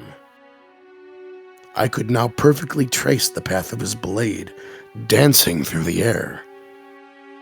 Back then, the only advantage I had over Barnier was physical strength and pluck. But things were very different now. He was agile, but I could keep up with him. No. I was beginning to overtake him.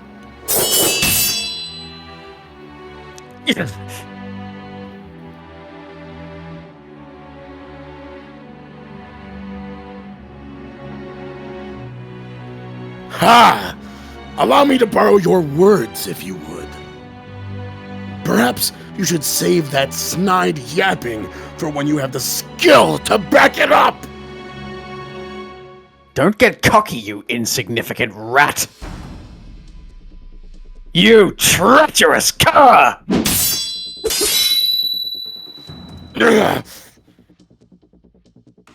Lord swung down on me with all his strength, but I managed to parry the strike with little trouble. In that moment, I had undeniable power. Power. That's right. I wasn't powerless.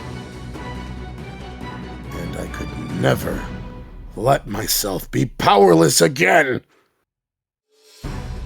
Ever. And if I couldn't manage that, then I deserved to rot here as the weak, worthless man I was. I had the chance, here and now, to take out not only the Lord, but the me of old as well. The helpless, impotent boy who couldn't even protect the ones he loved. That's exactly what I'll do. I'll show you that I'm not who I used to be. That I'm not that sniveling little boy from 3 years ago.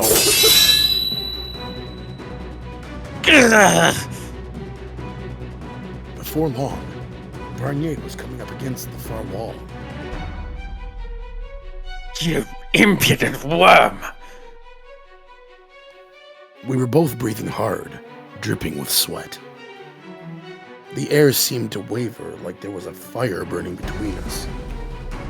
A fire fueled by our own souls.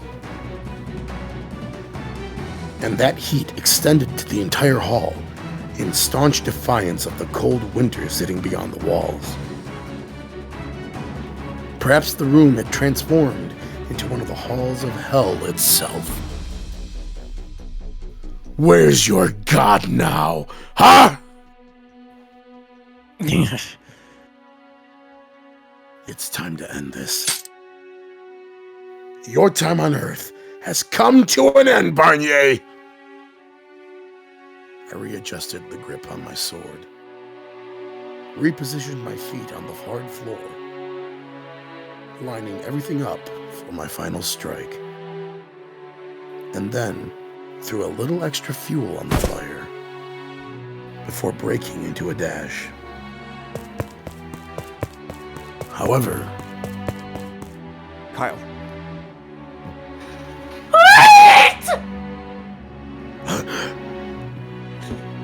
What?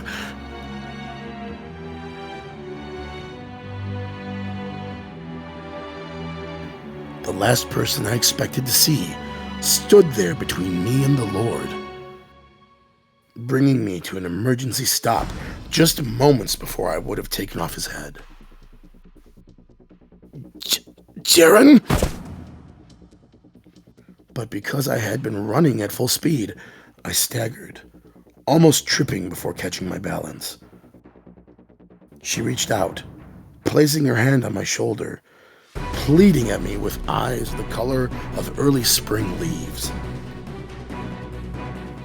I could see myself, aghast, reflected in those eyes. I shouldn't have stopped. I shouldn't have hesitated for any reason. I should have knocked Ceren to the side and taken off Barnier's head. But a torrent of questions rained down on me, entangling me from head to toe like a spider's web. Why? How? What was Ceren doing here? Why did she ask me to stop? Why was she standing between me and Barnier? No. The answer hit me like a bolt of lightning. Only 4 people had survived the raid on the brothel. But we had prepared a safe room underground in case of emergency, and the stairs down were hidden beneath the floorboards. Yet Maria had said they were found quickly, and most of the girls taken captive. You didn't. The attack had been well organized and large scale. Could the aroma of herbs, which was strong enough to be smelled outside, have been some kind of signal? How could you? How could you betray us? What came out of my mouth was not words, though, but a pained, visceral wail.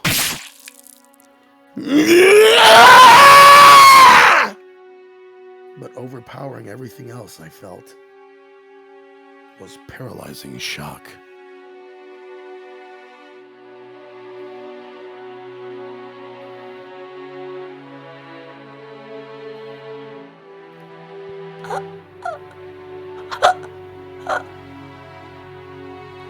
The blade sticking out of Ceren's chest pierced my breast.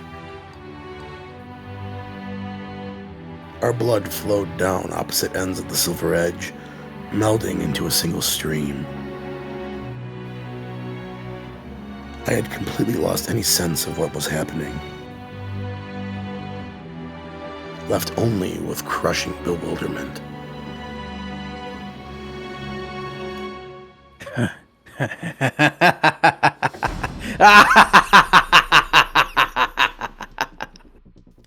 Barnier let out a deep, bellowing laugh from behind Ceren. The sound resonated through the blade in his hand. I could literally feel him mocking me from inside my body. Why? How could you do that, Ceren? No. How could you, Barnier? Ceren had double-crossed us. As much as I didn't want to believe it, I no longer had much of a choice. She had claimed the thought of us like family, when in reality, she was colluding with the Lord. She was the one who had brought ruin upon the brothel. I couldn't reconcile what I saw with what I thought I knew. I couldn't forgive that kind of betrayal. And I couldn't even begin to comprehend Barnier's actions. How can you hide behind her when she stood up for you? How can you so readily cast her aside? She saved your life. How could you do this to her?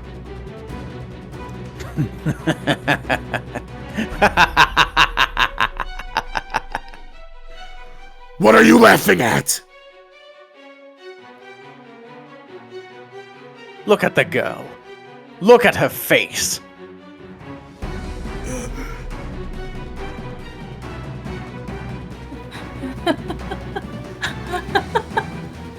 What? Why was Ceren Kyle did too much. possibly sad about any of this? What was going through her mind? Had she gone mad? I'd never seen her like... Wait. Yes. I had. I knew that smile. all too well.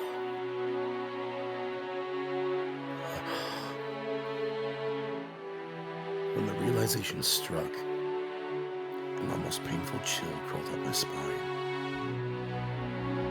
Ceren was always smiling. She could break the ice with anyone in no time. She brought laughter wherever she went. She was endlessly cheerful and sincere to a fault. Flashes of our time together rushed through my mind. She was. Presumably you're thinking the girl's gone mad. But that isn't quite right. No. She's been mad all along. What? Could anyone in their right mind keep smiling after seeing their parents murdered and being sold off? Could anyone in their right mind genuinely believe they don't have a sorrow in the world? Could anyone in their right mind be smiling with a sword sticking out of their chest? I can't. The girl's immalleable mirth is but a different shade of madness. If she weren't mad, she wouldn't be smiling. Ceren lacks the capacity to comprehend negative emotions. That can't be. She's compassionate, empathetic. There's no way she doesn't understand those emotions. It's called good old-fashioned hard work. She pretends to show compassion, despite the fact that others' pain is incomprehensible to her. No, I refuse. You can't tell me there haven't been moments where you've seen the seams in her act. In one of our conversations, I had asked Ceren, have you never felt like you got the short end of the stick? To which she had responded, I don't even know what the stick looks like. Never mind which end is the short one. Well, I had assumed she had either moved on or her threshold for happiness was on a whole low side. The scale she waited on was outright broken.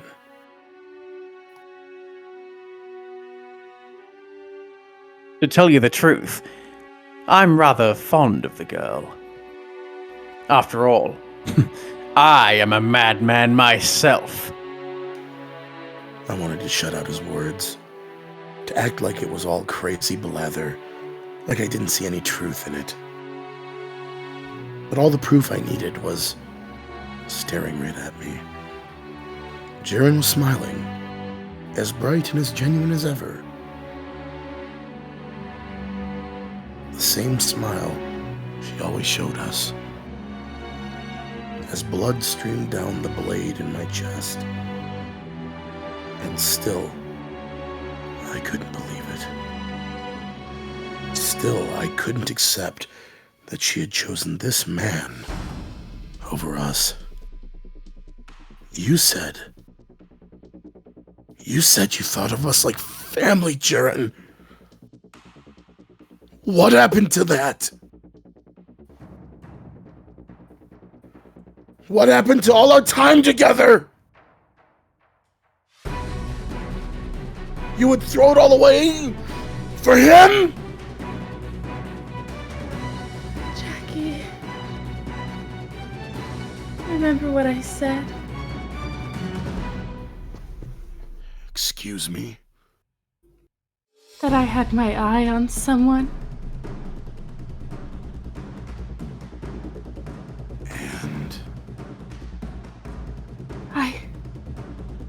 And I love you, Jackie. And everyone else at the brothel. But there's someone I love even more.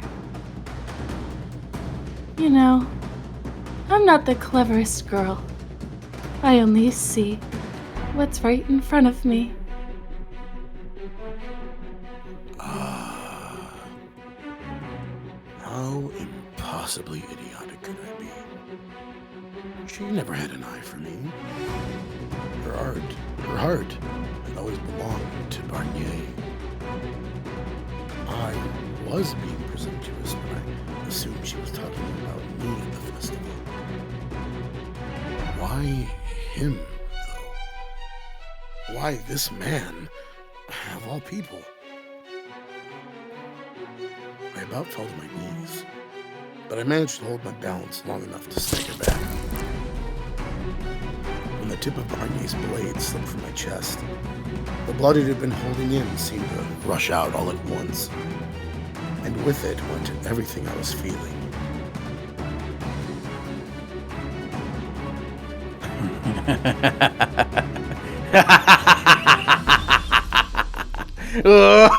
Some revolution this turned out to be, rat! As a parting gift, I'll let you in on a little something. The girl was my pawn from the very beginning. An informant sent to keep me apprised of anything that might spark opposition. If someone's amassing wealth illegitimately, I have them killed, or forced to surrender all their assets to me.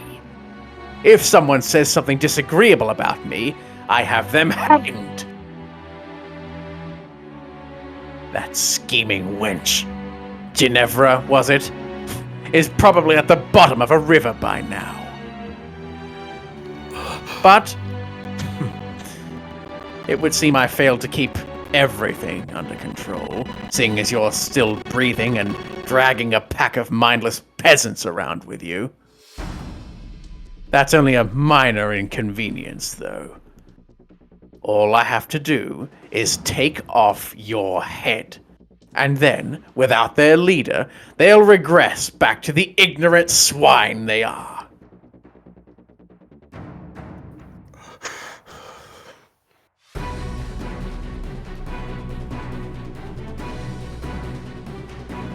Now, it's time we put this ludicrous revolution to rest. Barnier shifted backwards slightly, making to pull the sword from Ceren's chest.